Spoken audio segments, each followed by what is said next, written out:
أعوذ بالله من الشيطان الرجيم. بسم الله الرحمن الرحيم. وبه نستعين وهو خير المعين. بسم الله الرحمن الرحيم.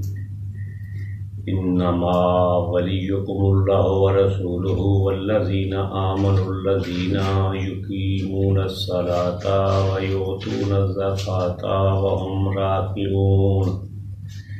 میرے محترم ذویل احترام سامعین اکرام، میں نے آپ کے سامنے سورہ مائدہ کی آیت نمبر 55 کی تلاوت کا شرف حاصل کیا ہے، جس کا ترجمہ یہ ہے: سوائے اس کے نہیں اللہ تمہارا ولی ہے اور اس کا رسول تمہارا ولی ہے، اور وہ صاحبان ایمان تمہارے ولی ہیں جو نماز قائم کرتے ہیں اور حالت رکوع میں زکوٰۃ دیتے ہیں۔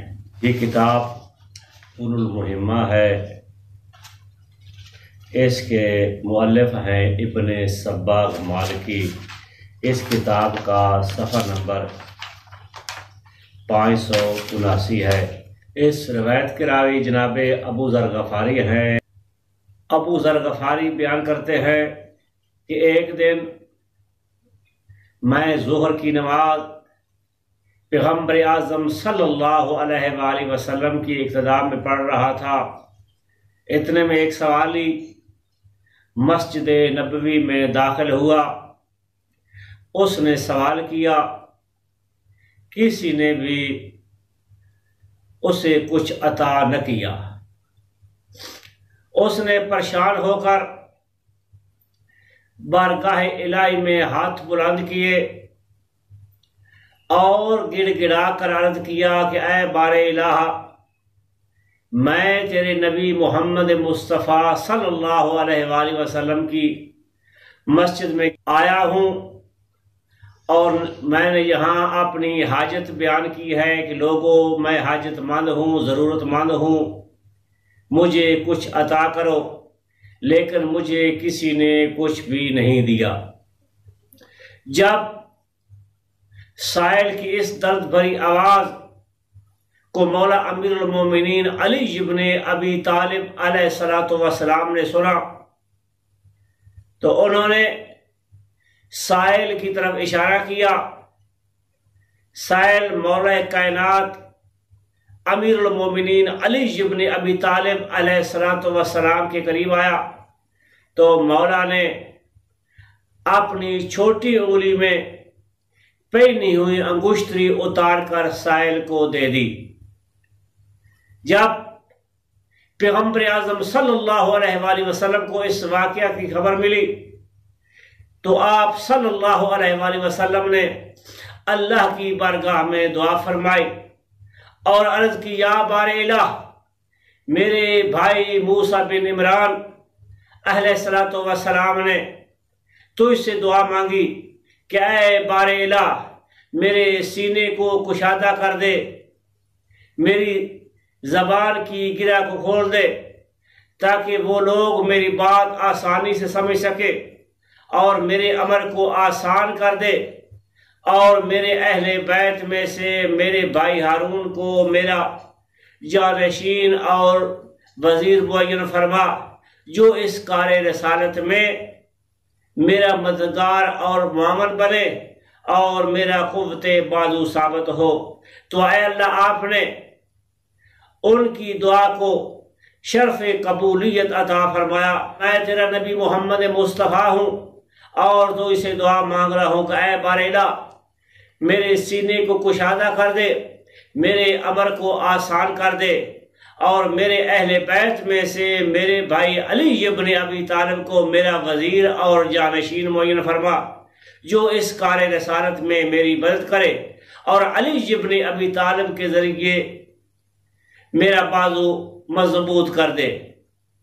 ابھی پیغمبر اعظم صلی اللہ علیہ وآلہ وسلم کہ یہ دعا ختم نہیں ہوئی تھی جبریل امین نازل ہوتے ہیں، درود و سلام کے بعد پیغمبر اعظم صلی اللہ علیہ وآلہ وسلم کو مبارک پیش کرتے ہیں اور کہتے ہیں کہ اے اللہ کے رسول، اللہ تعالیٰ نے آپ کے بھائی علی ابن ابی طالب علیہ السلام کو قیامت کی صبح تک تمہاری امت کا سرپرست اور حاکم قرار دے دیا ہے، اور اس آیت کریمہ کی تلاوت فرمائی، انما ولیکم اللہ ورسولہ والذین آمنوا الذین یقیمون الصلاة ویؤتون الزکاة وہم راکعون۔ مولا امیر المومنین علی ابن ابی طالب علیہ السلام کی اس شان اور فضیلت کو مشکوک بنانے کے لیے بعض نافہم اور کم علم افراد نے کچھ اعتراضات بھی کیے ہیں۔ ان اعتراضات میں سے پہلا اعتراض یہ ہے کہ اگر یہ آیت ولایت علی ابن ابی طالب علیہ السلام کی امامت کے اس بات کے لیے اتاری گئی تو اس میں مولا امیر المومنین علی ابن ابی طالب علیہ السلام کے نام کی سرات ذکر کیوں نہیں کی گئی؟ اس اعتراض کا جواب ہم ان الفاظ میں دیتے ہیں، بعض اوقات کسی عظیم ہستی کا تعارف اس انداز سے بھی کرایا جاتا ہے کہ اس کا نام ذکر کرنے کی بجائے اس کی خصوصیات اور اس کے اوصاف حمیدہ کو بیان کیا جاتا ہے، اور سننے والا شخص خود ہی ایسی عظیم صفات کے مالک انسان کو تلاش کر لیتا ہے، اور نام کی بجائے صفات کے ساتھ تعارف کرانا فصاحت و بلاغت کے منافی ہرگز نہیں ہے۔ دوسرا اعتراض یہ ہے کہ اس آیت کریمہ میں وہم راکعون جو آیا ہے، اس سے مراد رکوع اس طرح شرعی نہیں ہے کہ جو نماز کا رکن شمار ہوتا ہے، بلکہ اس رکوع سے مراد خضوع و خشوع ہے۔ تو پھر اس آیت کا ترجمہ ان الفاظ میں کرتے ہیں کہ بے شک اللہ تمہارا ولی ہے، اس کا رسول تمہارا ولی ہے، اور وہ صاحبان ایمان تمہارے ولی ہیں کہ جو نماز قائم کرتے ہیں اور خضوع و خشوع کے ساتھ زکوٰۃ ادا کرتے ہیں۔ یہاں رکوع بمعنی خضوع ہرگز نہیں ہے، کیونکہ قرآن مجید میں ہمیں کوئی ایسی مثال دکھائی نہیں دے رہی کہ جس میں خالق اکبر نے فرمایا ہو اے مسلمانوں تم زکوٰۃ ادا کرو خضوع و خشوع کے ساتھ۔ زکوٰۃ ادا کرنے کے لیے خلوص نیت، صدق دل اور کسی کو احسان جتلائے بغیر زکوٰۃ دینے کا حکم دیا گیا ہے۔ تو یہاں رکوع سے مراد خضوع و خشوع ہرگز نہیں ہو سکتا۔ تیسرا اعتراض یہ ہے کہ لفظ زکوٰۃ کا اطلاق زکوٰۃ مالیہ یعنی واجبی زکوٰۃ میں ہوتا ہے، خیرات اور صدقات پر زکوٰۃ کا لفظ نہیں بولا جا سکتا۔ قرآن مجید میں متعدد مقامات پر خیرات اور صدقات پر بھی لفظ زکوٰۃ کا اطلاق کیا گیا ہے۔ مثلاً قرآن مجید میں چاند ایک ایسی مکی صورتیں ہیں جن میں لفظ زکوٰۃ آیا ہے، جبکہ زکوٰۃ کی فرضیت کا حکم ہجرت کے بعد مدینہ منورہ میں نازل ہوا۔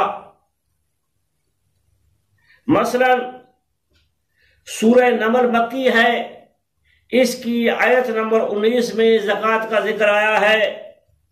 سورہ روم مکی ہے، اس کی آیت نمبر 39 میں زکوٰۃ کا ذکر آیا ہے۔ سورہ لقمان مکی ہے، اس کی آیت نمبر 2 میں زکوٰۃ کا ذکر آیا ہے۔ سورہ حامیم سجدہ فصلت مکی ہے، اس کی آیت نمبر 7 میں زکوٰۃ کا ذکر آیا ہے۔ سورہ توبہ مکی ہے، اس کی آیت نمبر 129 میں زکوٰۃ کا ذکر آیا ہے، اور اسی طرح اللہ تعالیٰ نے جناب عیسیٰ روح اللہ کے اس قول کی حقائق کو بھی بیان فرمایا ہے اپنی مقدس کتاب میں۔ یہ سورہ مریم ہے، اس کی آیت نمبر 31 ہے، ارشاد رب العزت ہو رہا ہے، بسم اللہ الرحمن الرحیم، اوصانی بالصلاۃ والزکاۃ ما دمت حیا۔ جناب عیسیٰ علیہ السلام پگھوڑے میں ہی یہ کہہ رہے ہیں کہ اللہ تعالیٰ نے مجھے وصیت کی ہے کہ جب تک آپ زندہ رہیں نماز کو بھی قائم کرتے رہیں اور زکوٰۃ کو بھی ادا کرتے رہیں۔ تو اس سے معلوم ہوا کہ لفظ زکوٰۃ عام ہے، وہ زکوٰۃ مالیہ پر بھی بولا جاتا ہے اور زکوٰۃ مستحبہ یعنی خیرات اور صدقات پر بھی بولا جاتا ہے۔ آخر دعوانا ان الحمد للہ رب العالمین۔